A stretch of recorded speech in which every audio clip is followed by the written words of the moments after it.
Remarks of the President to the American Newspaper Publishers Association, Waldorf Astoria Hotel, New York City, April 27, 1961. Mr. Chairman,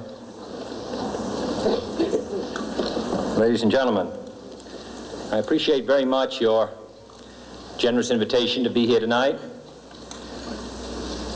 You bear heavy responsibilities these days, and the article I read some time ago reminded me of how particularly heavily the burdens of present-day events bear upon your profession. You may remember that in 1851, the New York Herald Tribune, under the sponsorship and publishing of Horace Greeley, employed as its London correspondent an obscure journalist by the name of Karl Marx. We are told that foreign correspondent Marx, stone broke, and with a family ill and undernourished, constantly appealed to Greeley and managing editor Charles Dana for an increase in his munificent salary of $5 per installment, a salary which he and Ingalls ungratefully labeled as the lousiest petty bourgeois cheating. But when all his financial appeals were refused, Marx looked around for other means of livelihood and fame, eventually terminating his relationship with the Tribune and devoting his talents full-time to the cause that would bequeath to the world the seeds of Leninism, Stalinism, revolution, and the Cold War. If only this capitalistic New York newspaper had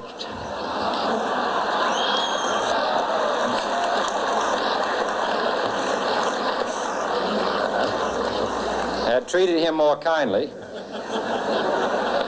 if only Marx had remained a foreign correspondent, history might have been different. And I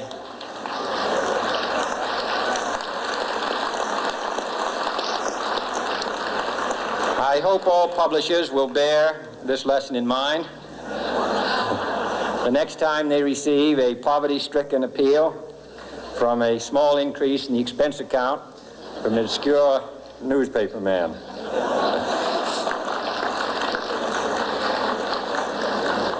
I have selected as the title of my remarks tonight, "The President and the Press." Some may suggest that this would be more naturally worded, "The President versus the Press," but those are not my sentiments tonight.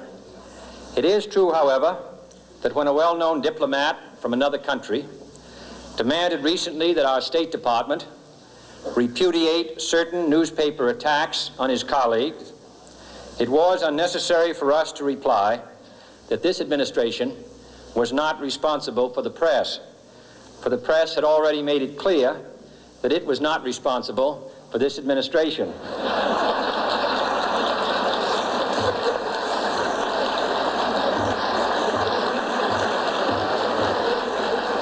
Nevertheless, my purpose here tonight is not to deliver the usual assault on the so-called one-party press.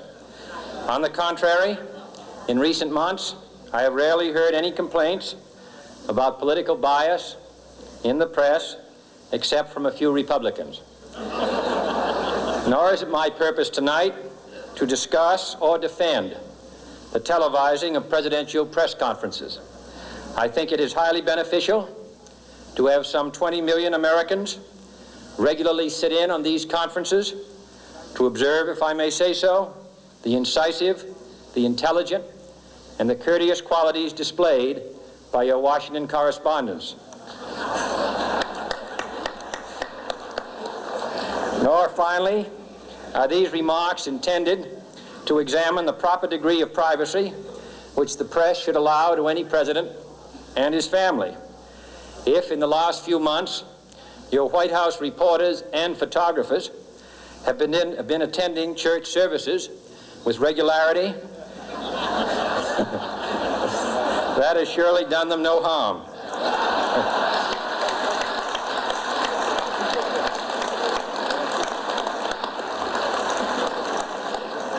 On the other hand, I realize that your staff and wire service photographers may be complaining that they do not enjoy the same green privileges the local golf courses, which they once dared. It is true that my predecessor did not object, as I do, to pictures of one's golfing skill in action, but neither, on the other hand, did he ever be a Secret Service man. My topic tonight is a more sober one, of concern to publishers as well as editors. I want to talk about our common responsibilities in the face of a common danger. The events of recent weeks may have helped to illuminate that challenge for some, but the dimensions of its threat have loomed large on the horizon for many years. Whatever our hopes may be for the future, for reducing this threat or living with it, there is no escaping either the gravity or the totality of its challenge to our survival and to our security. A challenge that confronts us in unaccustomed ways in every sphere of human activity. This deadly challenge imposes upon our society two requirements of direct concern, both to the press and to the President. Two requirements that may seem almost contradictory in tone, but which must be reconciled and fulfilled if we are to meet this national peril. I refer first to the need for far greater public information, and second, to the need for far greater official secrecy. The very word secrecy is repugnant in a free and open society, and we are, as a people, inherently and historically opposed to secret societies, to secret oaths, and to secret proceedings. We decided long ago that the dangers of excessive and unwarranted concealment of pertinent facts far outweighed the dangers which are cited to justify it. Even today, there is little value in opposing the threat of a closed society by imitating its arbitrary restrictions. Even today, there is little value in ensuring the survival of our nation if our traditions do not survive with it. And there is very grave danger that an announced need for increased security will be seized upon by those anxious to expand its meaning to the very limits of official censorship and concealment.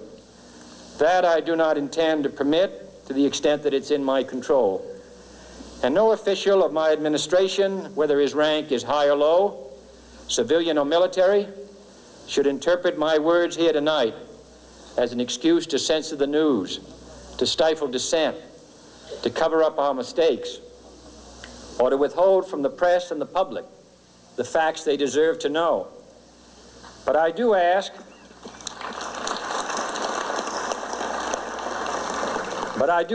every publisher, every editor, and every newsman in the nation to re-examine his own standards and to recognize the nature of our country's peril. In time of war, the government and the press have customarily joined in an effort based largely on self-discipline to prevent unauthorized disclosures to the enemy.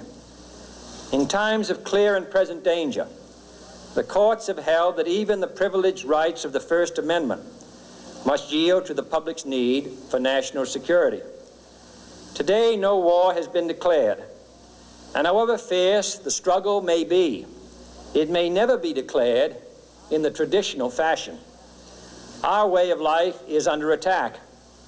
Those who make themselves our enemy are advancing around the globe. The survival of our friends is in danger, and yet no war has been declared. No borders have been crossed by marching troops. No missiles have been fired. If the press is awaiting a declaration of war before it imposes the self-discipline of combat conditions, then I can only say that no war ever posed a greater threat to our security. If you are awaiting a finding of clear and present danger, then I can only say that the danger has never been more clear, and its presence has never been more imminent. It requires a change in outlook, a change in tactics, a change in missions by the government, by the people, by every businessman or labor leader, and by every newspaper. For we are opposed around the world by a monolithic and ruthless conspiracy that relies primarily on covert means for expanding its sphere of influence, on infiltration instead of invasion, on subversion instead of elections, on intimidation instead of free choice, on guerrillas by night instead of armies by day. It is a system which has conscripted vast human and material resources into the building of a tightly knit, highly efficient machine that combines military, diplomatic, intelligence, economic, scientific, and political operations. Its preparations are concealed, not published. Its mistakes are buried, not headlined. Its dissenters are silenced, not praised. No expenditure is questioned, no rumor is printed, no secret is revealed. It conducts the Cold War, in short, with a wartime discipline no democracy would ever hope or wish to match. Nevertheless, every democracy recognizes the necessary restraints of national security. And the question remains whether those restraints need to be more strictly observed if we are to oppose this kind of attack as well as outright invasion. For the facts of the matter are that this nation's foes have openly boasted of acquiring through our newspapers information they would otherwise hire agents to acquire through theft, bribery, or espionage. That details of this nation's covert preparations to counter the enemy's covert operations have been available to every newspaper reader, friend and foe alike. That the size, the strength, the location, and the nature of our forces and weapons, and our plans and strategy for their use, have all been pinpointed in the press and other news media to a degree sufficient to satisfy any foreign power, and that in at least one case, the publication of details concerning a secret mechanism whereby satellites were followed required its alteration at the expense of considerable time and money. The newspapers which printed these stories were loyal, patriotic, responsible, and well-meaning. Had we been engaged in open warfare, they undoubtedly would not have published such items. But in the absence of open warfare, they recognized only the tests of journalism and not the tests of national security. And my question tonight is whether additional tests should not now be adopted. That question is for you alone to answer. No public official should answer it for you. No governmental plan should impose its restraints against your will.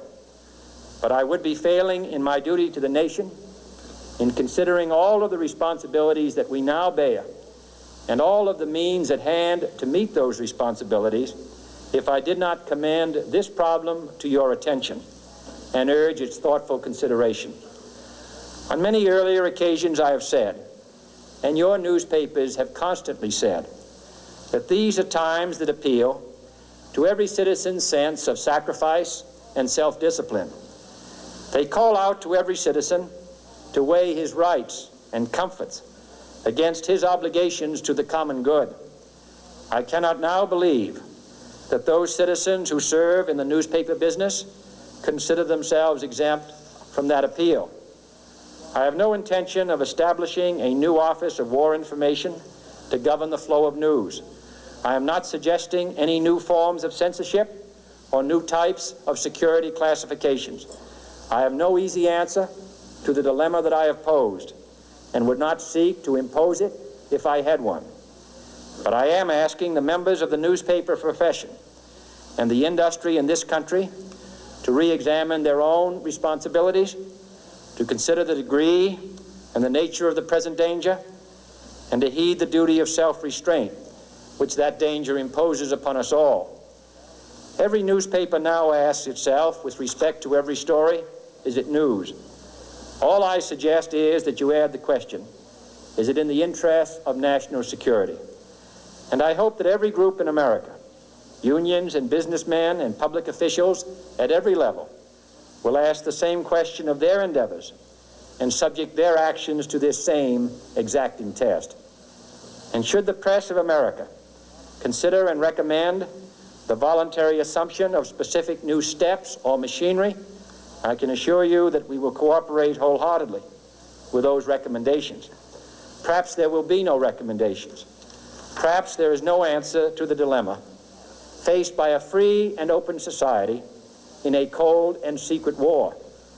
In times of peace, any discussion of this subject and any action that results are both painful and without precedent. But this is a time of peace and peril which knows no precedent in history. It is the unprecedented nature of this challenge that also gives rise to your second obligation, an obligation which I share, and that is our obligation to inform and alert the American people, to make certain that they possess all the facts that they need and understand them as well, the perils, the prospects, the purposes of our program, and the choices that we face.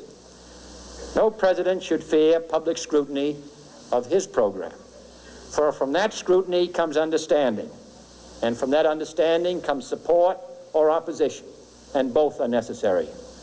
I am not asking your newspapers to support an administration, but I am asking your help in the tremendous task of informing and alerting the American people. For I have complete confidence